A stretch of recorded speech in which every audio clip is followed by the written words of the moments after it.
Hey guys, what's up? This is Panzer Draken, a challenger player in North America.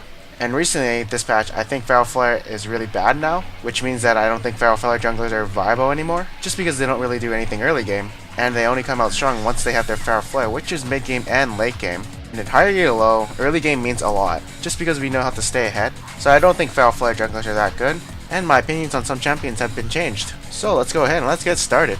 So at number 5, we do have Jarvan. So in the past, Jarvan actually got a nerf to his EQ combo. The width was actually reduced and now it's harder to hit the combo. Like before, if you just landed in the general area of the EQ combo, you would always hit them with a knockup even though your Q didn't do damage. But now most laners can now actually sidestep the combo. And that was Jarvan's strength, which was he always got the knockup.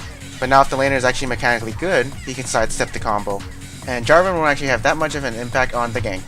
That being said, he recently got a buff, and these are little minor quality buffs, but I think these buffs are good enough to bring him back. So his early game ganks are enough to blow an enemy's flash. Basically, if that EQ combo does land, someone's gonna blow Summoner or someone's gonna die. And of course, once he gets his ultimate, that's like a second gap closer.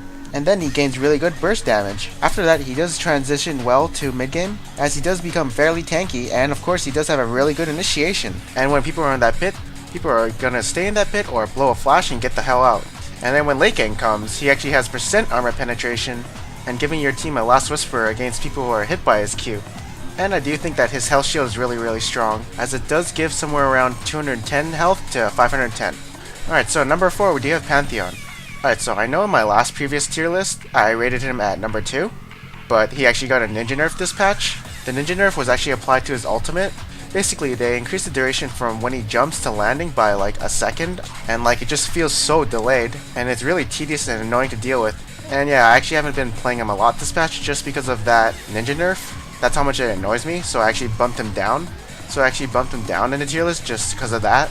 And I mean, really, one more second could be crucial to the gank or the initiation, as the enemy has more time and reaction to escape the Grand Skyfall. But other than that, I mean, he's still really good at dueling, he's still really good at ganking, he's still really dominant early game, and becomes a pretty good mid-game, late-game tank. And of course he can still initiate, still has its global, and other than that ultimate nerf, he's still pretty good in my books. Alright, so at number 3 we do have Elise. Alright, so I know what you guys are going to say. Why is she top 5 when she wasn't even in the top 10 in your last tier list? Alright, so basically what I read from the patch notes was a damage nerf and a lower duration on the stun. But then I saw his new skill order plus item build, where it basically prioritizes on cooldown reduction and more of a utility Elise. And after maxing out Q, you max out E. And I've seen a lot of strengths with it. You'll obviously get the longer stun, you're more potent at kiting and disengaging, and you're just generally more utility. Alright, so let's go over her early game. So early game, she's actually a really strong duelist, and she creates a lot of pressure everywhere, since she does bring a lot of damage, brings a lot of gap closers, she brings a stun. I mean, yeah, you're almost gonna die if she lands her full combo on you. And one of her biggest pros is that she has the potential to dive somebody, just because she can repel up in the air and change aggro from the tower. Again, I want to emphasize that she's really high pressure early game.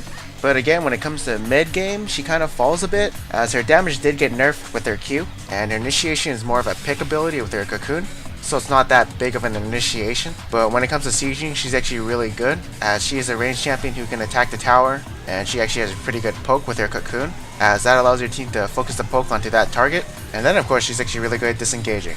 And then of course once late game comes around, she has a longer duration on her stun, and I think her spiderlings have more hit point, though that doesn't really matter. And of course the percent damage is pretty strong late game too.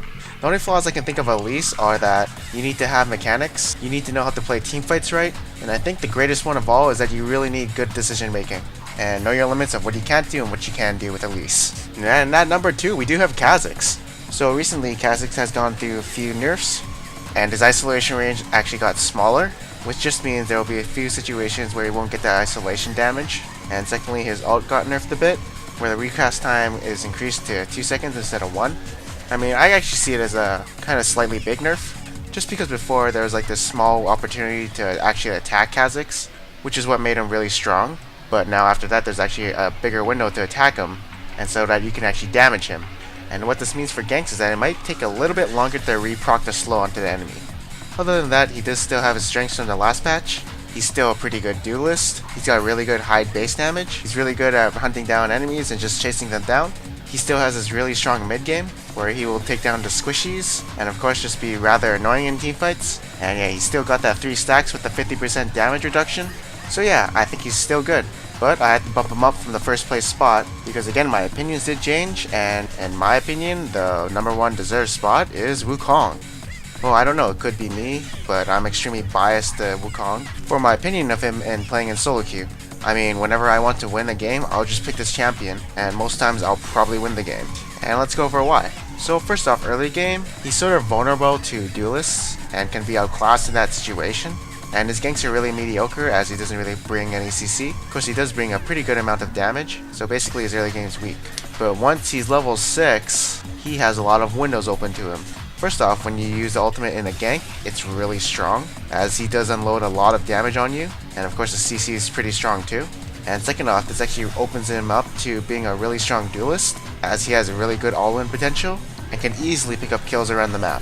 And a fed Wukong is a scary Wukong, because he, later in the game, can probably carry team fights. And as we transition to mid-game, this is probably his strongest point along with his late game. So again, mid-game with Wukong, his strongest point is team fighting.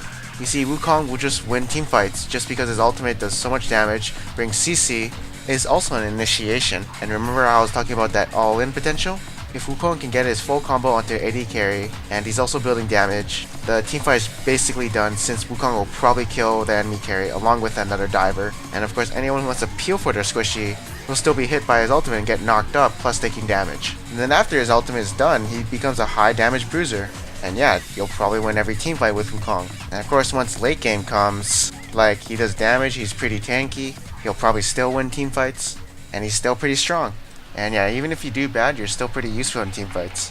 You still got the CC, you still got the damage, and basically a summary of Wukong is he'll basically win you every teamfight. And yeah, that sums up my tier list, but I want to do some honorable mentions and short summaries. So again, Evelyn's pretty strong right now. She's got her stealth, forces the enemy to buy pink wards, and basically causes high pressure early game. But she kinda does fall off late game, and there could be better team fighters mid game. And of course Lee Sin's still pretty good. I preferably don't like him, but I mean he's really good at dominating early game, he can outduel most champions, but his mid game and late game just kinda suck. And if you're pretty good at Lee Sin, then of course he's a pretty good champ. And last but not least, Fiddlesticks.